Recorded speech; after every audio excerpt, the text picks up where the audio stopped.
कि शमशान घाट की बात करते करते मैं अभी सीधे लखनऊ से चला आ रहा हूं।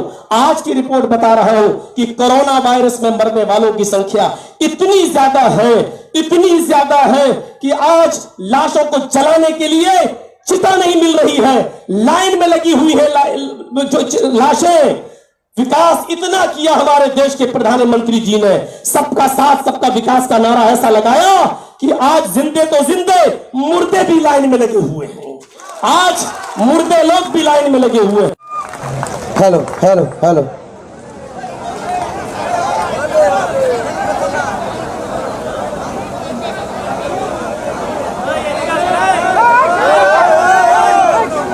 अस्सलाम वालेकुम।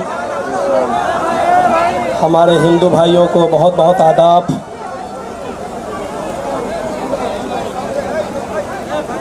स्टेज पर बैठे हुए हमारे निहायत ही सम्मानित टीएमसी के कार्यकर्ता और अच्छी पोस्ट पर विराजमान हमारे टीएमसी के महान लीडर नेता और विशेष तौर पर ख़ास तौर पर हमारे गौतम पाल साहब जिन्होंने मुझे फ़ोन किया और मुझे यहाँ आने का निमंत्रण दिया। आज आपकी ये सभा देखकर मुझे बहुत ही ज़्यादा प्रसन्नता और खुशी हो रही है और होना भी चाहिए, क्योंकि मैं आज तक किसी भी राजनीतिक स्टेज पर जाकर मैंने किसी नेता का प्रचार नहीं किया है। ये मेरा पहला मौका है और मैं सिर्फ गौतम पाल के लिए यहाँ जो आया हूँ उसकी ज़रूरत मुझे सिर्फ इसलिए पड़ी क्योंकि ये जो लड़ाई हो रही है इलेक्शन की, ये लड़ाई चुनाव की नहीं है, इलेक्शन की नहीं है। ये जो लड़ाई है वो असल में सच और झूठ की लड़ाई है।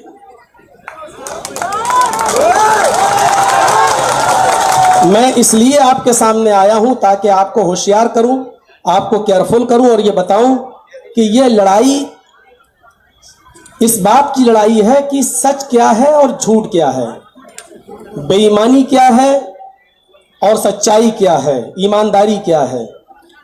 और इसी चीज़ को मैं उजागर करने के लिए आपके सामने आया हूं। इस वक्त हम और आप सब जानते हैं कि हमारे इस खूबसूरत बंगाल को भी गुजरात बनाने की नापाक कोशिश की जा रही है, लेकिन मुझे आपसे ये उम्मीद है कि आप ऐसे जहरीले सांपों के फन को कुचल देंगे और उनको उनके इरादों में कामयाब नहीं होने देंगे। ये लड़ाई बंगाल को बचाने की लड़ाई है, ये लड़ाई इस देश को बचाने की लड़ाई है। अगर ये लड़ाई देश के बचाने की और बंगाल के बचाने की नहीं होती तो मैं नहीं आता। मैं सिर्फ इसलिए आया हूं कि आपको यह बता दूं कि किस तरीके से हवाई जहाज के अड्डे, एयरपोर्ट बेच दिए गए हैं, किस तरीके से स्टेशनें बेच दी गई हैं, LIC बेच दी गई है और स्टेडियम को अपने नाम पर बनाया जा रहा है। आप होशियार रहिए, आपको भी आपके बंगाल के बेचने की प्लानिंग हो चुकी है, लेकिन आप इस प्लानिंग पर पानी फेर सकते हैं, क्योंकि आपकी ताकत और आपकी शक्ति सबसे अच्छी और सबसे ऊपर शक्ति होती है। इसलिए आपकी शक्ति की मुझे जरूरत है। इस वक्त ममता बनर्जी अकेली एक ऐसी लेडी सिंघम की तौर पर उभरी हुई है जो इन तमाम जहरीले सांपों को सर को अकेले कुचलने के लिए तैयार है। ये लड़ाई पूरे सिस्टम के खिलाफ हो रही है। आप ये देखिए कि किस तरीके से अभी इलेक्शन के मौके पर CRPF की तरफ से गोलियां चलाई गई और एक वर्ग विशेष के 4 लोगों की हत्या कर दी गई है। बिल्कुल आग जलाने की कोशिश की जा रही है, वातावरण को हिंदू और मुसलमान बनाने की कोशिश की जा रही है। लेकिन बंगाल वालों, तुम बहुत समझदार हो। हमेशा हिंदू और मुसलमान, सिख और ईसाई एक साथ मिलकर रहे हो। ऐसी साजिशों को कभी कामयाब मत होने देना। एक अकेली औरत और दूसरी तरफ एक अकेली बहादुर शेरनी और दूसरी तरफ नरेंद्र मोदी, इस देश के प्रधानमंत्री, दूसरी तरफ अमित शाह, तीसरी तरफ पूरा चुनाव आयोग, इलेक्शन कमीशन। आप देख रहे हैं एक अकेली औरत इन तमाम लोगों का मुकाबला कर रही है। इस वक्त आपकी सहायता की, आपकी मदद की, आपकी हेल्प की जरूरत है और मुझे उम्मीद है कि आप उनका पूरा साथ देंगे, पूरा समर्थन आप करेंगे। ममता बनर्जी को हम सिर्फ बंगाल तक सीमित नहीं देखना चाहते हैं। मौलाना जर्जीस आपके सामने आया है वो सिर्फ ये बताने के लिए कि ममता बनर्जी ही एक ऐसी लीडर है जो न सिर्फ बंगाल की सीएम बल्कि इस देश की प्रधानमंत्री बनने के लायक है। वही है जो इस देश के उसूलों पर कायम रह सकती है, जो संविधान को बचा सकती है, जो हिंदू और मुसलमान सबको एक साथ लेकर चल सकती है। वही एक औरत है जो बता सकती है कि संविधान क्या है, जो ये बता सकती है लोगों को कि देखो सबको एक साथ लेकर किस तरीके से देश को चलाया जा सकता है। लिहाजा आपको इस वक्त बैठने की जरूरत नहीं है। बंगाल वालों, इस वक्त आपकी सख्त जरूरत है। माहौल खराब करने की नापाक अपवित्र कोशिशें की जा रही हैं, लेकिन आप उन तमाम कोशिशों को नाकाम कर दीजिए। और गौतम पाल साहब के लिए मैं खुसूसी तौर पर यह कहूंगा कि इतने भारी वोटों से इनको जिताइए, इतने भारी वोटों से कि दुश्मन सोचने पर मजबूर हो जाए। हमारे मोदी जी को बहुत शौक है ये पूछने का कि तुम्हें कब्रिस्तान चाहिए कि शमशान चाहिए। मुझे उनकी 2018 की वो स्पीच याद है जो उन्होंने फतेहपुर में दी थी। कहा था कि शमशान चाहिए कि कब्रिस्तान चाहिए, और बार बार ये पूछा गया पब्लिक से और कहलवाया गया कहो कि शमशान चाहिए, कहो कि शमशान चाहिए। मैं आपसे निवेदन करता हूं कि 22 तारीख को होने वाले इलेक्शन में टीएमसी के नेता को जिताकर, विपक्षी की नेता को हराकर शमशान ही पहुंचा दीजिए, इसलिए कि इनको शमशान से बहुत ज्यादा प्यार है, इनको शमशान से बहुत ज्यादा मोहब्बत है। इनको आप शमशान पहुंचाने का काम कीजिए। मेरे भाइयों और बहनों, आप सबसे मैं एक निवेदन और करना चाहता हूं और वो बहुत खास निवेदन है। दुनिया का कोई धर्म ऐसा नहीं है जिसने नफरत सिखाई हो। दुनिया में कोई धर्म ऐसा नहीं है कि जिसने नफरत सिखाई हो। और जब मोदी जी और अमित शाह ने ममता बनर्जी के ऊपर इल्जाम लगाया और किसी ने उनको ममता से ममता बेगम कहने की कोशिश की, तो उन्होंने अपने स्टेज पर चंडी पाठ करके बताया कि मैं इतनी बड़ी हिंदू हूं कि तुम विचार में नहीं ला सकते हो, तुम अपने दिमाग में नहीं ला सकते हो। और मैं भी चूंकि संस्कृत का थोड़ा बहुत ज्ञानी हूं, मुझे मालूम है कि उन्होंने चंडी पाठ जो किया था और संस्कृत के जो मंत्र उन्होंने पढ़े थे, मैं चैलेंज के साथ कह सकता हूं कि इतने मंत्र इस देश के चौकीदार मोदी को भी मालूम नहीं है और योगी को भी मालूम नहीं है। जितने मंत्र ममता बनर्जी ने संस्कृत में पढ़े वो योगी जी से पूछ लो तो उनको भी स्वाहा के अलावा कुछ नहीं मालूम है। और आज हालत ये हो चुकी है कि शमशान घाट की बात करते करते मैं अभी सीधे लखनऊ से चला आ रहा हूं। आज की रिपोर्ट बता रहा हूं कि कोरोना वायरस में मरने वालों की संख्या इतनी ज्यादा है कि आज लाशों को जलाने के लिए चिता नहीं मिल रही है, लाइन में लगी हुई है जो लाशें। विकास इतना किया हमारे देश के प्रधानमंत्री जी ने, सबका साथ सबका विकास का नारा ऐसा लगाया कि आज जिंदे तो जिंदे, मुर्दे भी लाइन में लगे हुए हैं। आज मुर्दे लोग भी लाइन में लगे हुए हैं। आज चारों तरफ देख लीजिए, हम शिकायतें क्यों कर रहे हैं? हमने लड़ाई लड़ी कब है?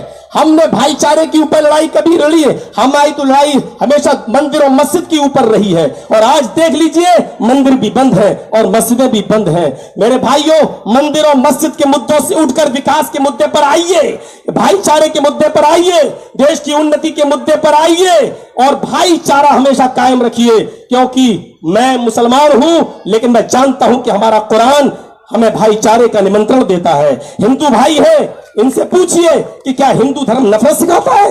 मैं एक मंत्र आपके सामने पढ़ता हूं और देखिए इस मंत्र में क्या कह रहे हैं रामचंद्र जी।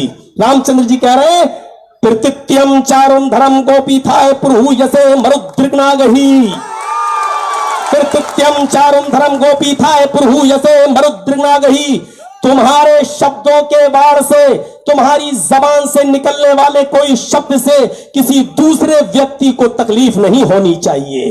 जो हिंदू धर्म हमें शब्दों के जबान पर, जीभ पर कंट्रोल करने का आदेश दे रहा हो, और जो ये कह रहा हो कि अपने शब्दों से जब जबान से बोलो तो ऐसा शब्द यूज नहीं होना चाहिए कि जिससे किसी मनुष्य को तकलीफ हो, चाहे वो हिंदू या मुसलमान, किसी को तकलीफ नहीं होनी चाहिए। वो धर्म ये कैसे बर्दाश्त करेगा कि एक समुदाय, एक वर्ग विशेष पर दूसरा वर्ग विशेष जुल्म करे? माफ करना, ये हमारी राजनीति को गंदी पॉलिटिक्स तो हो सकती है, लेकिन ये धर्म की शिक्षा नहीं हो सकती है कि कोई किसी से नफरत करे। आज अफसोस होता है कि हिंदू और मुसलमान बनाने की कोशिश की जा रही है। हमारा कुरान भी यही कहता है, या अय्युहन्नास इन्ना खलकनाकुम मिन ज़करिन व उन्सा, है संपूर्ण जगत की मानव जाति, हमने तुम्हें एक मर्द और एक औरत से पैदा किया है, हमने तुम्हें एक पुरुष और एक स्त्री से जन्मा है, तुम्हारा बाप एक है और तुम्हारी माँ एक है, तुम्हारा बाप आदम है, तुम्हारी माँ हव्वा, जिसको हम वेदों में आशु और युवती शत्रुपा के रूप से हम जानते हैं। हमारा एक ही बाप है मनु और एक ही माँ है शत्रुपा, हम सब उसी की संतान है, हम सब उसी के बेटे हैं। लिहाजा जब बेटे हैं तो सब भाई भाई है। लिहाजा ये धर्म के ठेकेदार जो आज धर्म के ठेकेदार बने हुए हैं, इनको ना धर्म से मतलब है, इनको सिर्फ अपनी कुर्सी से मतलब है। आप भाईचारे को समाप्त मत कीजिएगा, अपना भाईचारा बनाकर रखिएगा। और एक बात और कह देता हूं आपसे, इस देश की दो आंखें हैं, एक हिंदू और एक मुसलमान। इस देश के दो हाथ हैं, एक हिंदू और एक मुसलमान। इस देश के दो पैर हैं, एक हिंदू और एक मुसलमान।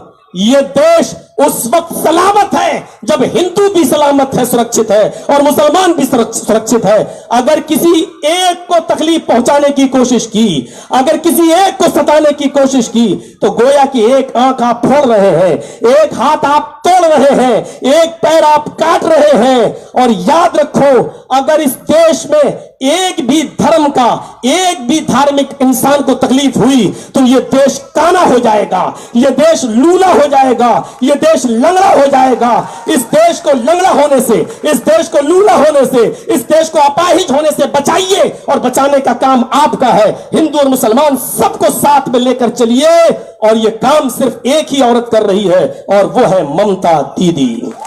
वो है ममता दीदी, जिसने हिंदू को हिंदू नहीं, मुसलमान को मुसलमान नहीं, जिसने अपना सबसे बड़ा धर्म समझा इंसानियत का, जो गरीबों की मसीहा है।